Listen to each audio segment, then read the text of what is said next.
এক মুসাফির রাতের বেলায় মসজিদের বারান্দায় শুয়ে আছেন। এমন সময় এক চোর মসজিদের মাইক চুরি করে নিয়ে যাচ্ছে। তখন সেই মুসাফির পেছন দিক থেকে চোরটিকে শক্ত করে ধরে চোর চোর বলে চিৎকার করতে থাকলো। তাদের চিৎকার শুনে এলাকাবাসী এসে দেখতে পান দুইজন অপরিচিত লোক, আবার দুইজন লোকই একজন আরেকজনকে চোর বলে চিল্লাচ্ছেন।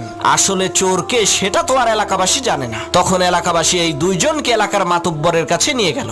মাতব্বর বললেন, তোরা দুইজনেই চোর, তোদের শাস্তি হলো সকাল পর্যন্ত তোরা দুইজনে আত্মহত্যায় মারা যাওয়া এই লাশ পাহারা দিবি। আমরা কেউ এই লাশের কাছে থাকবো না। তাদের দুইজনকে লাশের পাশে বেঁধে রাখা হলো। তখন মুসাফির বলছে, আল্লাহ, শেষকালে তুমি আমারে চোর বানাই দিলা। আর সেই চোর বলছে, তুই আমারে ধরলি কেন বল? এই কারণেই তো তুই চোর হইলি। তখন সেই লাশ বলে উঠলো, পাইছি রে পাইছি, আসল চোর রে পাইছি।